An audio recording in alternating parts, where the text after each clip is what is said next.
Imagina que a ética de trabalho diária, sabe, a forma exata como cada pessoa lida com aquele projeto super monótono e invisível no fundo do escritório, seja tipo secretamente um ensaio geral para um colapso global. É, parece muito o roteiro de um filme de ficção científica distópico, né? Nossa, total. A intuição normal diz que a maneira como a gente lixa uma peça de madeira numa garagem não tem absolutamente nenhuma relação com as engrenagens geopolíticas de governos mundiais, economia digital e o colapso de sistemas inteiros. Exato. Mas é exatamente esse o argumento central e bem vertiginoso do documento intrigante da nossa exploração de hoje. E é uma premissa muito audaciosa, viu? O material que a gente tem na mesa hoje é um esboço de sermão e um texto reflexivo bastante denso. Ele foi escrito pelo instrutor bíblico Cícero da Conceição Nunes, e o documento é datado de 20 de março de 2026. Mas o interessante é que ele ancora os argumentos dele em resgates históricos muito específicos, sabe? Trazendo citações da autora Ellen G. White, que datam de 1888 e de 2008. Certo. Então, o que o autor faz não é apenas um devocional diário, ele constrói uma ponte arquitetônica impressionante que vai dessa micro-obediência diária de um único indivíduo. Aquela coisa pequena, né? Isso, até chegar na macro-desobediência de sistemas institucionais em escala planetária. Tá, vamos desempacotar isso porque a jornada proposta pela fonte exige que a gente construa a fundação bem firme antes de olhar para o telhado, né? Com certeza. Porque para entender essas grandes profecias que o texto menciona lá para o final, a nossa análise precisa começar no microscópio do dia a dia, como o autor define essa ideia de fidelidade no nível pessoal. A fonte usa uma história para ilustrar isso, não usa? Usa sim.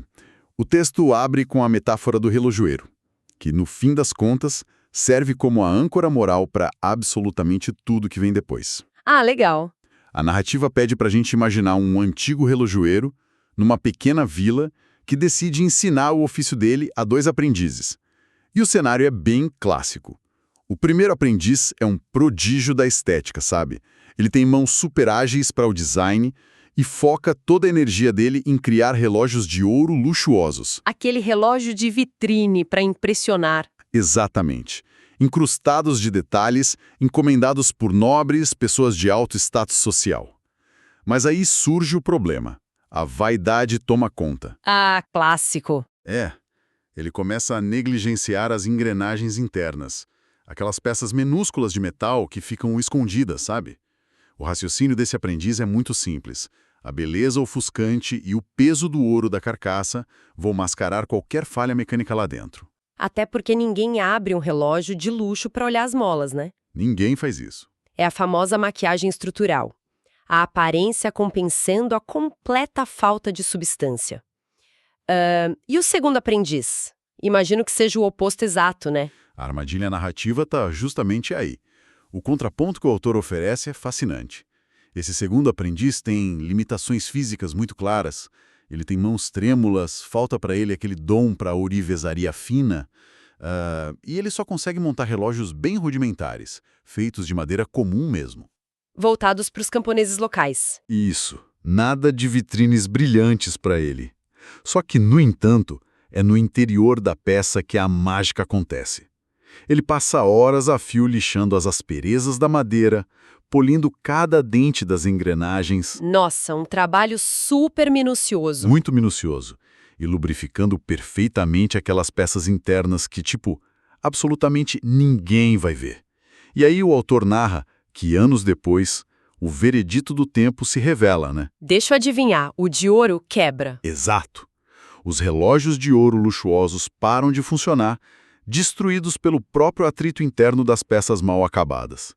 Enquanto os relógios de madeira simples continuam marcando segundos com uma precisão cirúrgica, sendo passados de geração em geração. Sabe, ouvindo essa história do relojoeiro, é impossível não fazer um paralelo direto com o desenvolvimento de software moderno. Ah, é? É tipo um aplicativo financeiro, sabe?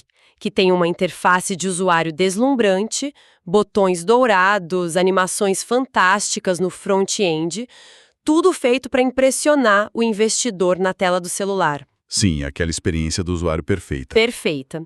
Mas o código de back-end A arquitetura dos servidores que processa os dados lá no escuro é uma bagunça completa, cheia de remendos. Inevitavelmente, no primeiro pico de acessos, esse aplicativo de fachada vai travar. Vai corromper os dados e desmoronar, né? Com certeza. E enquanto isso, um código simples de terminal bancário, tipo aquela tela preta com letras verdes rudimentares da década de 80, mas que foi escrito com uma lógica matemática irretocável, roda ininterruptamente por décadas, sem falhar uma única transação. A verdadeira engenharia, aquela que sustenta o sistema contra o colapso, está exatamente onde ninguém vê. Nossa, essa analogia da tecnologia traduz de forma perfeita a visão teológica da fonte. O autor está argumentando que o Deus Criador atua exatamente como esse arquiteto mestre que avalia o sistema pelo back-end. Ah, que interessante! Ele valoriza primariamente essas engrenagens invisíveis do caráter, entende? O texto âncora essa ideia no livro de Romanos, capítulo 14, versículos 12 e 13, que estabelece que cada pessoa dará conta de si mesma a Deus. Uhum. Para a fonte, a fidelidade não é uma métrica extraída da vitrine social, dos aplausos no escritório ou do número de seguidores nas redes. Ela é medida pela integridade inegociável da entrega que ninguém aplaude. Certo. E é por isso que o autor cita as palavras de Jesus no Evangelho de João, dizendo que sem ele nada podemos fazer. A inveja dos talentos alheios, ou a murmuração por ter que construir relógios de madeira enquanto o colega trabalha com ouro, é vista no texto como um sintoma de um back-end moral totalmente corrompido. Mas espera aí. Eu notei que o autor joga uma verdadeira avalanche de citações bíblicas logo depois dessa metáfora, não é? Dá a impressão de que ele quer provar que essa ideia da engrenagem invisível não é apenas um conselho motivacional de coach, mas uma exigência milenar. Uhum. O que exatamente os profetas têm a dizer sobre ficar polindo madeira no escuro? Olha, o texto não poupa munição teológica para estabelecer essa base, não. A fonte vai direto aos profetas do Antigo Testamento para mostrar que a exigência divina sempre focou na substância interna. Entendi. Ele traz a citação de Amós, por exemplo, exigindo que o juízo corra como as águas e a justiça como um ribeiro impetuoso. Daí ele traz Miqueias, que resume o dever humano dizendo que o que se exige é a prática da justiça, o amor à misericórdia e um caminhar humilde com a divindade. Muito forte. Muito. E ainda menciona Abacuque, evocando aquela imagem de estar postado na torre de vigia, esperando com paciência e atenção para ver qual será a resposta divina à repreensão. É tipo, uma postura de vigilância interna constante. E, pelo que vejo nas notas aqui, ele não para no Antigo Testamento. A transição para os apóstolos parece seguir exatamente a mesma linha de raciocínio lógico. Sim, ele faz uma costura super direta com o Novo Testamento. Ele evoca o alerta bem cirúrgico de Tiago sobre a necessidade de ser cumpridor da palavra e não apenas um ouvinte que fica enganando a si mesmo com belas teorias. E culmina com o apóstolo João, que estabelece o padrão definitivo. Quem afirma permanecer em Cristo deve, obrigatoriamente, andar assim como ele andou. Todas essas citações, elas convergem para um conceito que é vital nesse documento, que é a obediência estrita àquilo que o texto chama de santa e eterna lei de Deus. Certo. A lei divina. Isso. E a fonte faz uma análise etimológica que fundamenta muito do que a gente vai ver a seguir. O texto define a iniquidade através da raiz da palavra grega anômia. E anômia significa literalmente ausência de lei ou rejeição da lei. Tá, mas deixa eu colocar uma lupa nessa mecânica, porque há uma tensão gigantesca aqui, um debate que consome estudiosos de teologia há séculos, na verdade. É o grande debate, né? Exato. Como o autor da fonte equilibra essa exigência tão inflexível de obediência à lei com o conceito expansivo de graça? Porque o perigo óbvio é que focar tanto na obediência estrita transforme a experiência religiosa num mero checklist burocrático, sabe? Uma lista fria de regras a seguir só para ganhar pontos no céu. Sim, sim. E isso seria a definição de livro do legalismo, né?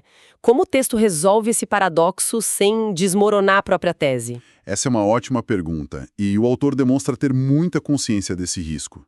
A solução que o material apresenta é apontar consistentemente para a figura histórica e teológica de Jesus como um modelo definitivo e como o antídoto contra o legalismo. Ah, entendi. O modelo a ser seguido. Isso. O argumento central da fonte é que a graça divina é o veículo que resgata o indivíduo e o guia para a salvação de forma gratuita, sim, sem dúvida. No entanto, é a lei operando como um reflexo do caráter divino que mantém esse indivíduo seguro no caminho. Entendi. A lei como um trilho. Exato. Para a fonte, separar a graça da obediência não é liberdade, é um ato de profunda ingratidão. O texto enfatiza que a obediência de Cristo foi perfeita não porque ele carregava um manual burocrático debaixo do braço o tempo todo. Com o checklist, né? Isso, mas porque essa obediência brotou de um amor incondicional. A premissa lógica do autor é bem clara. Jesus obedeceu por amor absoluto. Logo, quem decide segui-lo deve obedecer usando exatamente o mesmo combustível. O amor. O amor. O reflexo prático desse caráter, polindo pacientemente as engrenagens invisíveis ali no calor das provações diárias, seria, segundo o texto, o maior e mais eloquente sermão que alguém poderia pregar. E falando em pregar através de ações, a análise de como tudo isso se aplica à nossa realidade atual é, olha, um soco no estômago. O texto constrói um choque de valores formidável aqui. Porque se o grande ideal do universo é essa obediência silenciosa, invisível e humilde, como um conceito desse sobrevive no moedor de carne que é o mundo moderno? Porque a sociedade atual exige cirurgicamente o oposto da metáfora do relógio de madeira, né? Essa colisão de cosmovisões é basicamente o coração da seção intermediária do texto. O autor utiliza como artilharia pesada os escritos de Ellen G. White. Especificamente os materiais de 1888. A autora resgatada pela fonte traz um conceito que soa quase ofensivo para o ouvido moderno. Ofensivo como? A ideia de que mesmo quando o indivíduo tiver feito seu absoluto e exaustivo melhor, ele deve se considerar, nas palavras exatas da citação, um servo inútil. Nossa, servo inútil, isso pega pesado hoje em dia. Pega muito pesado. E a justificativa teológica para essa afirmação extrema é que não há margem lógica para o orgulho humano, uma vez que até o oxigênio respirado e a energia nas células, que são necessárias para realizar o trabalho, são dons recebidos da graça do Criador. Olha, o contraste é brutal. Para quem escuta o nosso programa, é só pensar, basta abrir o LinkedIn hoje. A nossa cultura corporativa grita a plenos pulmões a filosofia do hustle culture. Aquela mentalidade super tóxica do trabalho enquanto eles dormem. É o tempo todo isso, né? O tempo todo. É um ecossistema inteiro de marketing pessoal, onde o valor do indivíduo é construído puramente em torno do ter e do exibir. É o império da carcaça de ouro da história do relojoeiro. Exatamente. Do outro lado, a visão do reino de Deus apresentada pela fonte sussurra incessantemente humilhe-se, afirmando que o valor real reside apenas no ser silencioso. O texto está argumentando na prática que o espírito de supremacia corporativa, essa ânsia de esmagar a concorrência e escalar a montanha de sucesso a qualquer preço. E o autor alerta que isso acontece até dentro de instituições religiosas, viu? Pois é, e que tudo isso é o oposto diametral do Espírito de Cristo. E a fonte prescreve uma postura muito clara para navegar por esse choque cultural. O texto aponta que o segredo para não ter remorsos no dia do que ele chama de ajuste de contas divino é a prática da diligência silenciosa. Diligência silenciosa, gostei desse termo. É poderoso. Consiste em fazer o melhor possível com paciência inabalável, sem ceder à tentação de invejar os pares que estão sob os holofotes e sem murmurar pela falta de posições de destaque. É literalmente aceitar a tarefa de polir as engrenagens de madeira com a mesma reverência que se teria ao talhar um diamante. Bom, para quem acompanha essa nossa exploração até aqui, acho que esse é o momento onde a narrativa exige que a gente coloque os cintos de segurança. Ah, sem dúvida. Agora o salto é grande. Porque o texto faz uma transição que parece quase ficção especulativa. O autor sai repentinamente da atitude de um indivíduo frustrado no ambiente de trabalho e nos atira direto numa geopolítica global de tirar o fôlego. Dar esse salto colossal do relojoeiro humilde para as intrigas do Império Romano parece uma ginástica intelectual quase impossível. Parece mesmo. Como a fonte justifica conectar o polimento de uma engrenagem com uma mudança drástica na lei divina em escala planetária? Então, a engenharia dessa ponte narrativa é baseada na ideia de escala de corrupção. O autor argumenta que a anomia, aquela rejeição à lei divina que a gente discutiu mais cedo, não ficou contida apenas na vaidade de um único artesão. Ela infectou estruturas de poder. Ah, ganhou proporções institucionais. Exatamente.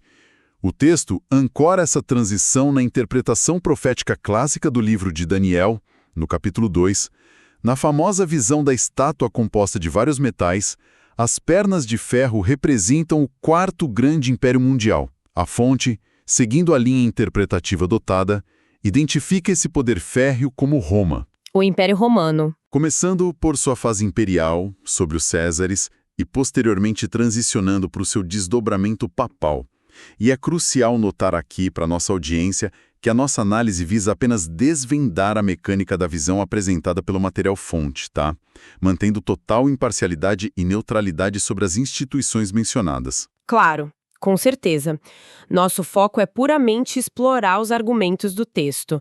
Mas o mecanismo que precisa ser explicado aqui é o que a fonte diz que esse poder centralizado romano fez, com aquela lei eterna que o autor passou a primeira metade do texto defendendo tão ferozmente. Segundo a interpretação detalhada do autor, a corrupção desse sistema operou moldando a palavra aos interesses políticos e de poder do próprio sistema, sabe? Instituindo o que o texto classifica como tradições humanas que se disfarçaram de comandos divinos. E a fonte aponta o dedo para duas rupturas tectônicas na lei divina. Quais seriam essas rupturas? A primeira delas é a veneração de imagens de santos mortos.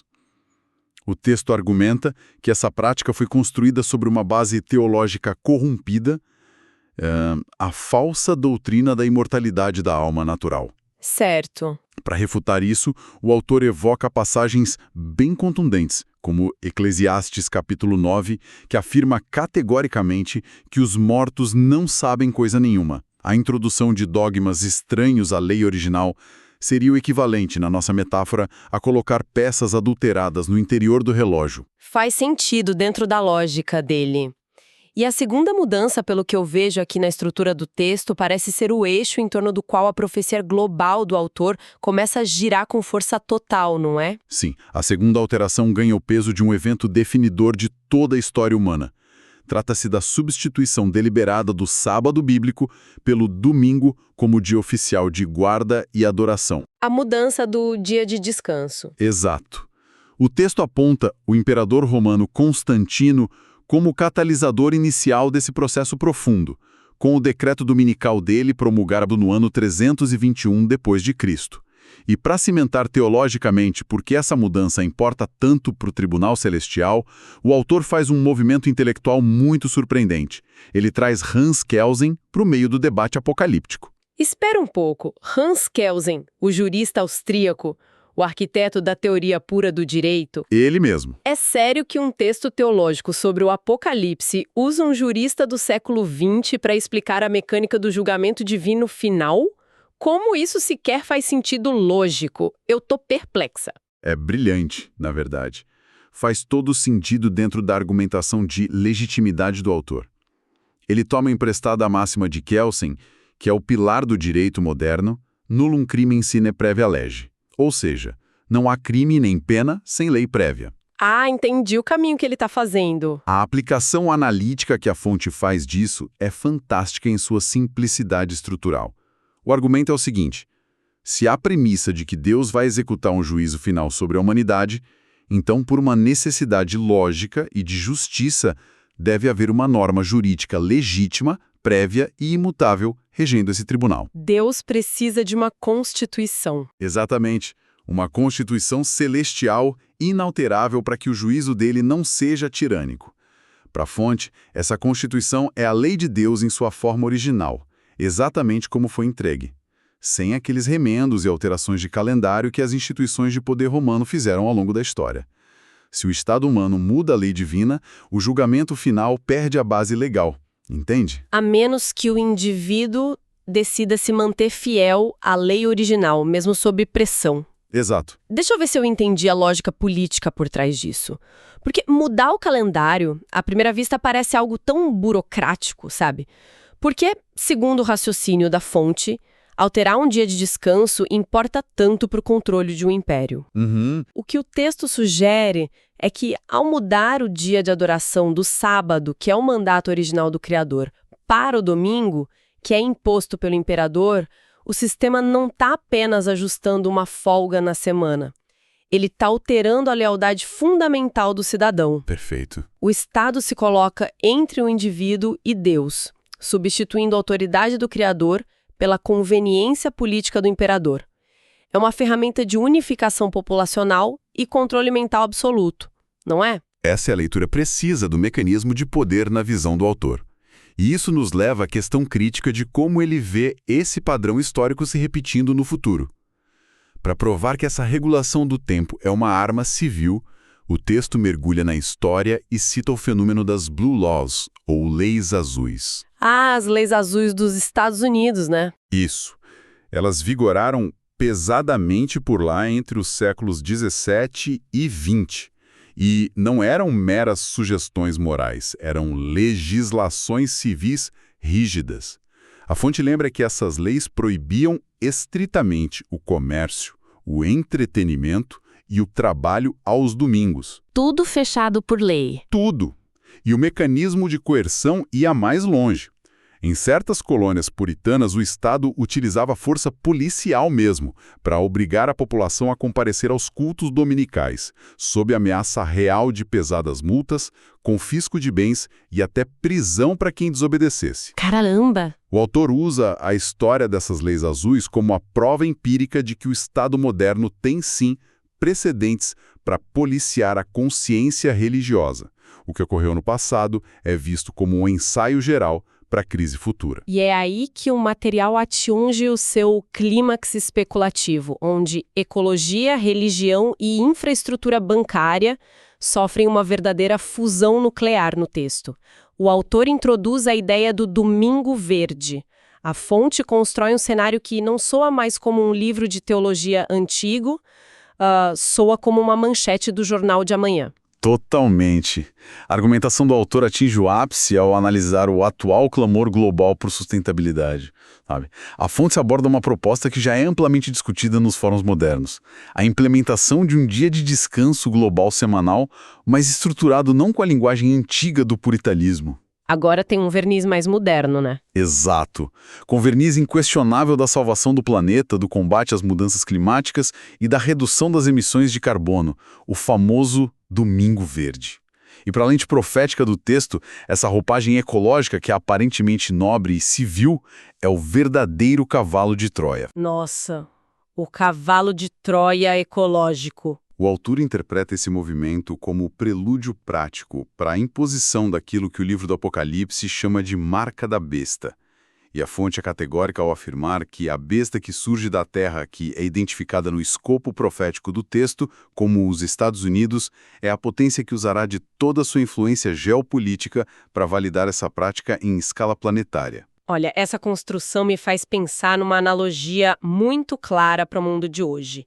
Esse Domingo Verde, na visão do autor, funciona exatamente como os termos e condições que a gente aceita sem ler naquelas atualizações de software. Nossa, sim, é bem por aí. A ecologia, a salvação da natureza, é a interface amigável, colorida, o front-end, que todo mundo aplaude.